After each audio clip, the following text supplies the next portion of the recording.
नमस्कार दोस्तों, मैं स्मित मिश्रा स्वागत करता हूं एक बार फिर से आप सभी का Mishra ji technical YouTube channel में। दोस्तों बहुत ही इंटरेस्टिंग और बहुत ही इंपॉर्टेंट वीडियो लेकर आ चुका हूं मैं आपके सामने। तो आपको तो पता ही होगा, अभी हाल ही में फानी या फैनी नाम का तूफान आया हुआ था उड़ीसा में, काफ़ी ज़्यादा तबाही मचाया। तो ये फानी नाम दिया था दोस्तों बांग्लादेश ने। तो आज की इस वीडियो में हम लोग ऐसे ही जानेंगे कि तूफानों के नाम कैसे रखे जाते हैं, कौन रखता है, कौन सा देश रखने वाला है, ये कैसे पता चलता है। अब चूंकि दोस्तों ऐसे क्वेश्चन एग्जाम में देखने को मिलते हैं, इस वजह से ये वीडियो हो जाती है आपके लिए बहुत ही ज़्यादा इंपॉर्टेंट। तो इस वीडियो में हम लोग बहुत अच्छे से जानेंगे कि तूफानों के नाम कैसे रखे जाते हैं, कौन सा ऑर्गेनाइजेशन रखता है, कौन सा देश रखता है, किस प्रकार से रखता है। ठीक है, तो पूरी वीडियो बहुत ध्यान से देखिएगा। सबसे पहले हम लोग बात करेंगे तूफानों के इतिहास की, तूफानों के नामांकन के इतिहास की। फिर इसके बाद बात करेंगे भारत के आसपास के देशों में जो आने वाले तूफान होते हैं उसका नामकरण कौन करता है, और इनमें हम बात करेंगे फानी नाम के इस साइक्लोन की। तो इससे रिलेटेड जो भी इंपॉर्टेंट क्वेश्चन बन सकते हैं उसके बारे में हम लोग बात करेंगे। तो आगे बढ़ने से पहले आपसे रिक्वेस्ट है कि अगर आपने अभी तक हमारे चैनल को सब्सक्राइब नहीं किया है तो चैनल को सब्सक्राइब कर लीजिए जल्दी से, वीडियो को लाइक कर दीजिए और अपने दोस्तों के साथ शेयर जरूर कर दीजिएगा वीडियो देखने के बाद। तो चलिए दोस्तों शुरू करते हैं। सबसे पहले बात करते हैं नाम रखने की परंपरा कब से शुरू हुई। ये तूफानों के नाम रखने की परंपरा कब से शुरू? तो दोस्तों सबसे पहले 1953 में अटलांटिक क्षेत्र में ह्यूरिकेन और साइक्लोन का नाम दिया जाना शुरू हुआ। तब ये नाम अमेरिका दिया करता था, लेकिन तब अमेरिका केवल महिलाओं के नाम पर ही नाम रखता था। यानी जो भी साइक्लोन के नाम हुआ करते थे वो सभी लेडीज़ नेम पर बेस्ड हुआ करते थे।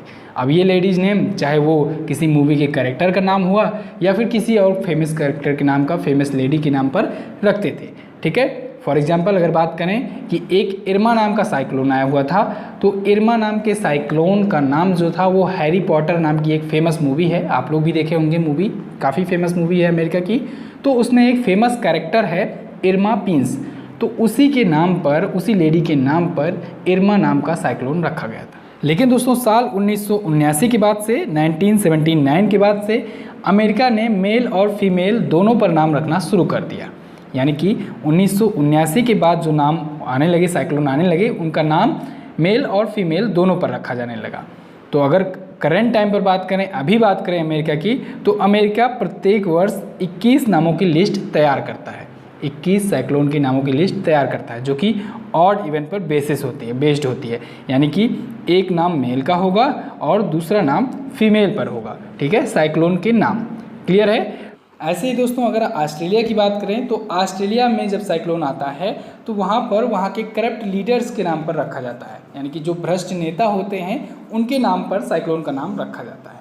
तो ये तो थी इसकी हिस्ट्री। अब हम लोग बात करते हैं इंडिया की। यानी कि इंडिया के आसपास के देशों में जब तूफान आते हैं तब नामांकन कौन करता है और कैसे नाम रखे जाते हैं। तो अभी दोस्तों जब हम लोगों ने अमेरिका की बात की और ऑस्ट्रेलिया की बात की कि ऑड इवेंट पर बेसिस पे नाम रखते हैं, ऑस्ट्रेलिया जो है वो भ्रष्ट नेताओं पर नाम रखता है। तो अब ऐसा भी नहीं है कि जब इनका मन करे तब ये लोग नाम रख देंगे, जो मन करेगा जब मन करेगा तब रख देंगे, ऐसा नहीं है। इसके लिए भी एक ऑर्गेनाइजेशन है, वर्ल्ड मेट्रोलॉजिकल ऑर्गेनाइजेशन। तो यही रिस्पॉन्सिबल है मेनली साइक्लोन के नेम को डिसाइड करने के लिए। ठीक है, साइक्लोन के नेम को यही डिसाइड करता है। तो लेकिन अब इसका भी एक प्रोसेस है। प्रोसेस क्या है? प्रोसेस ये है दोस्तों कि वर्ल्ड मेट्रोलॉजिकल ऑर्गेनाइजेशन जो है इसने कई छोटी छोटी कमेटीज़ बनाई हुई हैं, देशों के संगठन बनाए हुए हैं, कई छोटे छोटे कमेटीज़ बनाए हुए हैं। अब इन कमेटीज़ का जो एरिया है, इसके अंतर्गत जो देश आते हैं उनके आसपास का जो एरिया है, इन कमेटी को जो डिसाइड किया गया है, तो उस एरिया के अंतर्गत जो साइक्लोन आएगा तो उसको डिसाइड करेंगे उस कमेटी के सदस्य। फॉर एग्जाम्पल जैसे अगर हम इंडिया की बात कर लें कि इंडिया किस कमेटी के अंतर्गत आता है, तो इंडिया आता है दोस्तों नॉर्थर्न इंडियन ओशियन कमेटी के अंतर्गत। ठीक है, तो अब ये जो नॉर्थर्न इंडियन ओशियन कमेटी है, यानी कि उत्तरी हिंद महासागर का कमेटी जो है, इसके अंतर्गत 8 देश आते हैं। अब जब ये हिंद महासागर के, उत्तरी हिंद महासागर में जो तूफान उठेगा उसके नामों को डिसाइड यही 8 देश मिलकर करेंगे। ठीक है, अब इसमें अमेरिका नहीं घुस सकता है क्योंकि हिंद महासागर के आसपास तो अमेरिका है नहीं, तो ये नहीं आ सकता है नाम डिसाइड करने। ठीक है, तो अब इन 8 देशों के नाम आप लोग नोट कर लीजिए, फिर हम लोग आगे बात करते हैं। तो इन 8 देशों के नाम कौन कौन है? भारत है, पाकिस्तान है, बांग्लादेश है, श्रीलंका है, म्यांमार है, ओमान है, मालदीव है और थाईलैंड है। ठीक है, तो अब जब इंडियन ओशियन में जो भी तूफान आता है, जो भी आएगा आगे, तो उनको यही 8 देश मिलकर नाम उसका डिसाइड करेंगे। और वो भी एक क्रम के अनुसार करेंगे, बारी बारी करेंगे। ऐसा नहीं है कि एक ही लोग देखते रहें नाम बार बार, ठीक है। तो बारी बारी सबका क्रम डिसाइड रहता है, एक के बाद एक ये लोग देश लोग जो होते हैं, ये सारी कंट्रियाँ जो होती हैं, ये लोग एक एक नाम अपना डिसाइड करते हैं। लेकिन फिर वही बात कि अब ऐसा भी नहीं है कि इन लोग का जब मन करेगा तभी नाम अपना रख देंगे, जो मन करेगा वो। इसके लिए क्या होता है, इसके लिए इनसे वर्ल्ड मेट्रोलॉजिकल ऑर्गेनाइजेशन द्वारा पहले ही नाम की लिस्ट मांग लिया जाता है। तो पहले ही नामों की लिस्ट मांग ली गई है वर्ल्ड मेट्रोलॉजिकल ऑर्गेनाइजेशन के द्वारा, ठीक है। तो वर्ल्ड मेट्रोलॉजिकल ऑर्गेनाइजेशन जो होता है उसने इन 8 देशों से 8 नामों की लिस्ट मांगी थी, यानी कि टोटल 8 × 8 यानी टोटल 64 नाम दिए गए थे इन 8 देशों के द्वारा। ये 64 नाम जो हैं, अब इन्हीं से बारी बारी नाम डिसाइड होता है कि कौन सा साइक्लोन कब आएगा तो उसका नाम कौन रखेगा। आपके सामने ये लिस्ट शो कर रहा हूँ मैं, इसमें आप लोग देख सकते हैं, जैसे बांग्लादेश हो गया, इंडिया हो गया, मालदीव, म्यांमार, ओमान, पाकिस्तान, श्रीलंका और थाईलैंड, ये 8 देश शामिल हैं और इन 8 देशों ने ये नेम लिस्ट अपनी दी हुई है। यानी कि अगर तूफान आता है तो इसी में से नाम रखना है और वो भी जिसका क्रम होगा वही रखेगा, ठीक है। तो जैसे फॉर एग्जांपल फानी आपको दिख रहा है 8वें स्थान पर, ठीक है, फानी या फैनी, तो बांग्लादेश ने इसको नाम को दिया हुआ है। इससे पहले अभी हाल ही में ओखी आया था, तो ओखी भी इसने दिया था, ठीक है। ऐसे ही इंडिया की अगर बात करें तो इंडिया अग्नि, आकाश, बिजली, जल, लहर, मेघ, सागर और वायु नाम दे चुका है। तो ऐसे ही श्रीलंका हो गया, पाकिस्तान हो गया, ओमान हो गया, ये सभी लोग अपनी अपनी लिस्ट दे चुके हैं। ये 8 × 8 यानी कि टोटल 64 नामों की लिस्ट है। तो इसी में से नाम डिसाइड होता है कि नाम कौन रखेगा, ठीक है।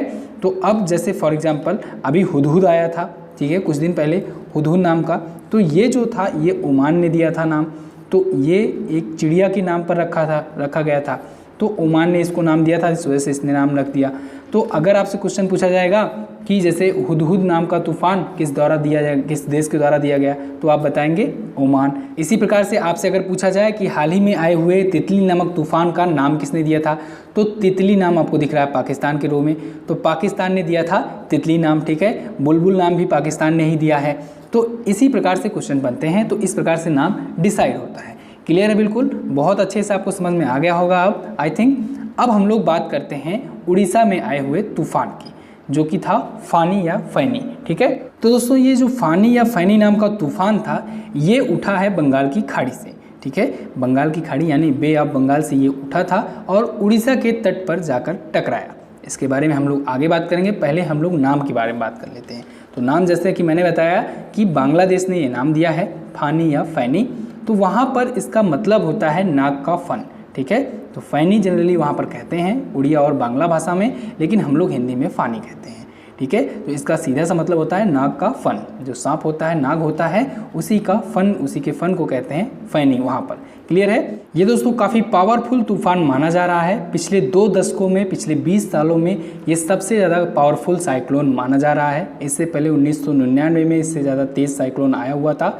तो ये उड़ीसा के तटों से, उड़ीसा में पुरी के इलाके में ये जाकर, पुरी के तटों से जाकर टकराया हुआ है। हालांकि दोस्तों जब ये बंगाल की खाड़ी से ये तूफान उठा था, तब ये उम्मीद लगाई जा रही थी, अनुमान लगाया जा रहा था कि ये आंध्र प्रदेश और तमिलनाडु के तटों से टकराएगा। लेकिन अचानक से यहाँ का क्लाइमेट चेंज होने लगा, यहाँ की हवाएं और ज़्यादा तेज़ होने लगी और ये अपना रास्ता मोड़ लिया और उड़ीसा की तरफ बढ़ने लगा। तो जैसा कि आपको ग्राफ में दिख रहा है, ये उड़ीसा की तरफ बढ़ते बढ़ते बांग्लादेश में अब पहुंच चुका है। करंट टाइम पर, आज की डेट में बांग्लादेश के साइड पर पहुंच चुका है, ठीक है। तो ये सबसे पहले उड़ीसा के पुरी इलाके में, पुरी के तटों से जाकर टकराया और वहाँ पर तबाही काफ़ी ज़्यादा मचाया। हालांकि हमारी सेना ने, हमारी आर्मी ने एक बार फिर से बहादुरी का परिचय दिया और वहाँ से लगभग 11 लाख लोगों तक राहत और बचाव कार्य पहुँचाए। तो अब ये तूफ़ान बांग्लादेश की तरफ बढ़ गया है, बांग्लादेश की तरफ पहुंच गया है। हालांकि अब इसकी स्पीड स्लो हो गई है, लेकिन ये बांग्लादेश की तरफ पहुंच गया है। अच्छा, एक क्वेश्चन आपके दिमाग में उठ रहा होगा कि ये जो साइक्लोन होते हैं, ये मैक्सिमम बंगाल की खाड़ी से ही क्यों उठते हैं, अरब सागर में क्यों नहीं उठते हैं? तो इसका भी एक रीज़न है दोस्तों, टेम्परेचर यहाँ का जो है बंगाल की खाड़ी का, वो थोड़ा ज़्यादा है इन कंपेयर टू अरब सागर। तो यहाँ का कम टेम्परेचर जो है ये 25 से 27 डिग्री सेल्सियस के बीच है, जो कि तूफ़ानों के लिए, साइक्लोन उठने के लिए काफ़ी ज़्यादा अनुकूल होता है। इसी वजह से यहाँ पर साइक्लोन ज़्यादा उठते हैं इन कंपेयर टू अरब सागर। अरब सागर का पानी थोड़ा ठंडा माना जाता है, ठीक है। तो इसी वजह से यहाँ पर ज़्यादा तूफान आते हैं अरब सागर की अपेक्षा। और एक पॉइंट आपको ज़्यादा ज़्यादा बता देना चाहूँगा कि उड़ीसा में सबसे ज़्यादा आपदाएं आती हैं और इसी वजह से उड़ीसा को आपदाओं की राजधानी या कैपिटल ऑफ डिज़ास्टर कहा जाता है, ठीक है। याद रखिएगा, इंपॉर्टेंट है, 1-2 बार एग्जाम में पूछा भी गया है। तो उड़ीसा को आपदाओं की राजधानी कहते हैं या कैपिटल ऑफ डिज़ास्टर कहते हैं, इसको भी आप लोग याद रखिएगा। तो बस दोस्तों, आई थिंक आपको बहुत कुछ समझ में आ गया होगा, बहुत अच्छे से समझ में आ गया होगा कि कैसे नाम रखते हैं, कौन नाम रखता है और ये तूफान जो आया था इसके बारे में सारी जानकारी। तो वीडियो कैसी लगी आपको, आप लोग हमें कमेंट करके ज़रूर बताइएगा। इसके साथ ही इस वीडियो को शेयर ज़रूर कर दीजिएगा अपने दोस्तों के पास। देखिए क्या उनको पता था कि साइक्लोन के नाम कैसे रखे जाते हैं और किस प्रकार से रखे जाते हैं, कौन डिसाइड करता है, क्या उनको पता था? तो नहीं पता तो आप लोग उनको शेयर ज़रूर करिए, शेयर करके उनसे बताइए कि कैसे डिसाइड किए जाते हैं।